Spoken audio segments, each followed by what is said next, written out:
Leave the old thinking behind, the new business game has begun. Entrepreneur Revolution Part 1. Imagine a boy from a small town sitting in front of his laptop at 2 o'clock at night. There is dim light in the room, the family has gone to sleep, and he has two paths ahead of him. One path is to live a safe life by working a job in some big company. The second path is to take his small idea and stand up in front of the world. The fear is just that if he chooses the first path, perhaps life will pass by comfortably. But if he chooses the second path, it is possible that he will change not just his own life but the lives of thousands of people. The question is simply this: can today's small business leave tomorrow's big company behind? This is exactly where the story of Daniel Priestley's book, Entrepreneur Revolution, begins. It doesn't just talk about starting a business. It explains that the world's economic system is gradually changing. Earlier the power was in the fields, then it went to the factories, then it got locked up in corporate offices, and now that same power is coming back into the hands of those who have an idea, courage, and an internet connection. For many years people were taught only that success means a good degree, a good job, a big office, a stable salary, and a secure path until retirement. But in today's world, this formula is not working for everyone. Companies have grown big, but people have started finding their work small. The salary arrives, but from inside many people feel empty. The Entrepreneur Revolution challenges this very emptiness. It says that if you have an idea inside you, a skill, or an eye for spotting a problem, then you should not continue to live as just a small part of someone else's system. You can build the system yourself. In the old world, starting a business was a very difficult task. A factory was required, large capital was required, an office was required, staff was required, and expensive advertising channels were required to reach customers. Therefore, in front of big companies, the small man looked weak. But today, the game has changed. Today, a small creator can build a global audience using their phone.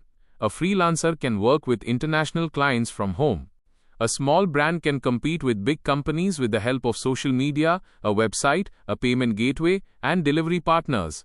This does not mean that business has become easy. Business is still difficult today. Risk is still there today. Failure is still there today. But the doors that were previously open only for big people, many of those doors have now opened for ordinary people as well. Daniel Priestley calls this very change the entrepreneurial revolution. In his thinking, this revolution is not a revolution where people shout slogans on some street. This is a change that happens in the mind.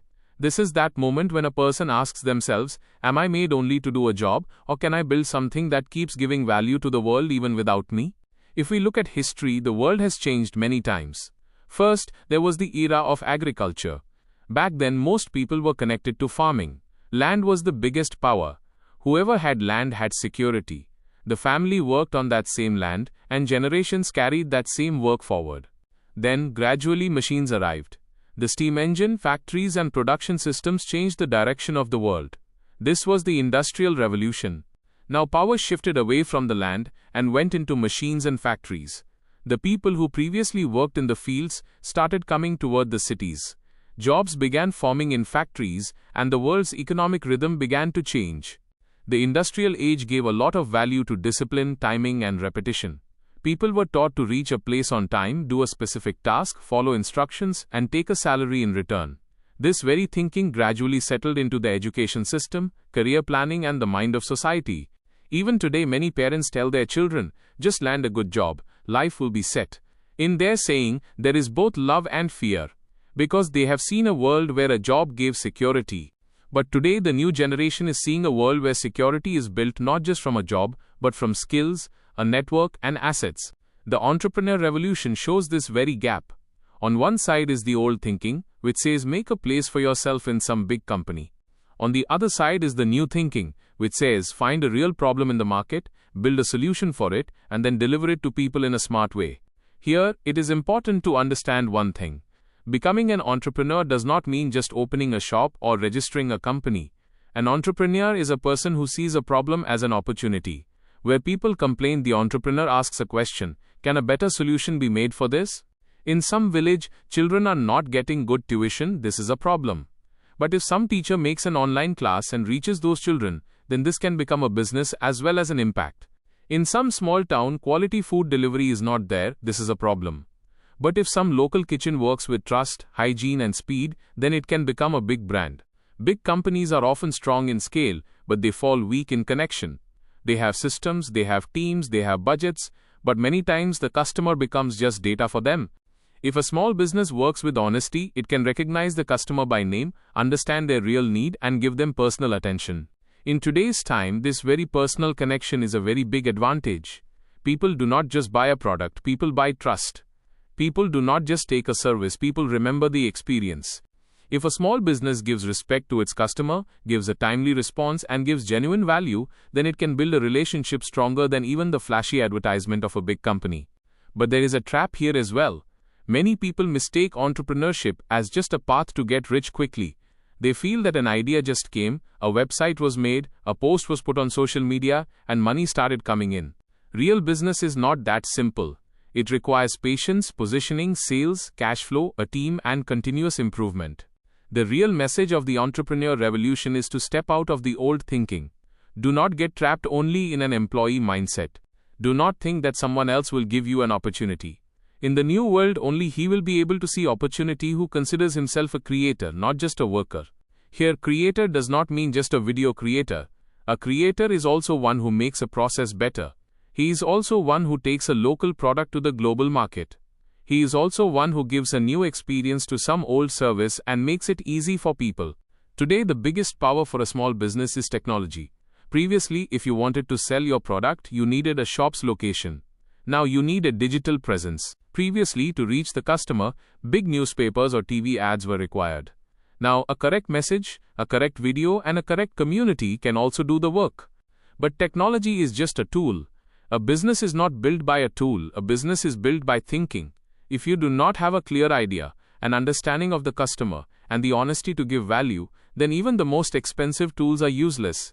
On the other hand, if your idea is sharp and you understand people's real problem, then even an ordinary tool can become powerful.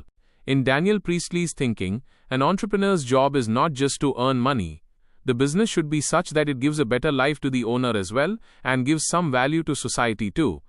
If the business owner keeps running 24 hours a day, every little thing depends on them, and the work stops without them, then that is not a business, it becomes a self-created job. A real business gradually becomes a machine that has a clear offer, the right audience, repeatable sales and systems. This is that stage where the owner does not remain stuck just in the work, but gives direction to the business. Today, small businesses are growing in the world also, because people no longer want just a mass product. They want a niche solution. Someone does not want just clothes, they want clothes according to their style.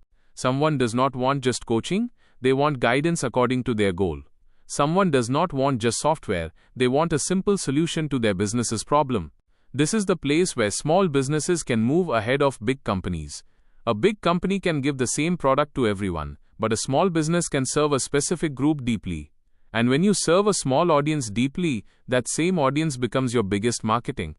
The entrepreneur revolution also explains to us that the coming time belongs not just to resources but to resourcefulness. He who does not have lakhs of rupees but has a hunger to learn can move ahead. He who does not have a big office but has a strong network can create opportunities. He who does not have a big team but has a clear message can make a place in the market. But to join this revolution, first of all, the identity will have to be changed. You will have to say to yourself that I am not a person who just takes a salary. I am a person who creates value. I am capable not just of following orders but also of building solutions. This thinking does not come easily, because since childhood, we are taught to avoid mistakes. In school, we are frightened of a wrong answer. In a job, we are taught to avoid risk. In society, failure is looked at like a shame. But in entrepreneurship, failure is a teacher. Every wrong offer takes you closer to the customer.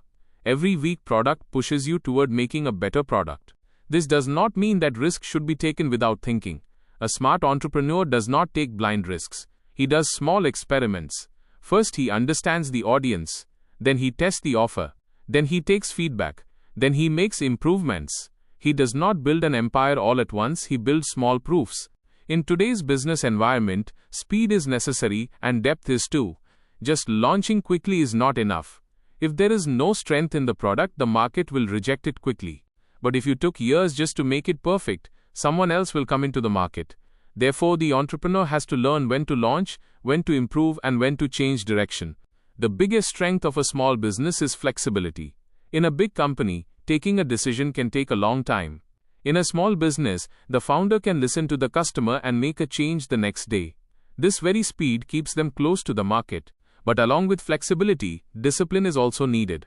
Many small businesses fail because the founder catches a new idea every day.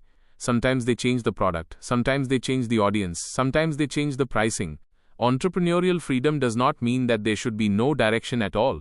Freedom gives a benefit only when there is focus along with it. The biggest message of part 1 is just this: the world is changing. The industrial age had taught us to become employees. The entrepreneurial age is teaching us to become creators, problem solvers, and business builders. This revolution begins inside before the outside. The people who understand this change quickly will stay ahead in the coming time. The people who still cling only to old security will perhaps gradually see that the market has moved ahead without them. Today, a small business has not remained just a local shop. If it has the right story, the right product, the right system, and the right digital reach, it can become a global small business. It can start from its city and reach another state, another country, and another continent. But all this will not happen just by wishing. For this, the mindset will have to be changed. You will have to ask yourself, what problem do I want to solve? Which people want to listen to me? Whom can my skill be useful to? What small step can I take today that takes me away from employee thinking and toward entrepreneur thinking? The entrepreneurial revolution is not a thing of the future. It has already begun. Every person who wants to build a meaningful business with their knowledge, skill, and courage is a part of this revolution. And perhaps the biggest fear is that the opportunity is in front of everyone, but those who recognize it are few. Many people will keep waiting for someone to give them permission. But an entrepreneur does not ask for permission. He sees a problem, builds a small solution, learns from the market, and gradually makes his place.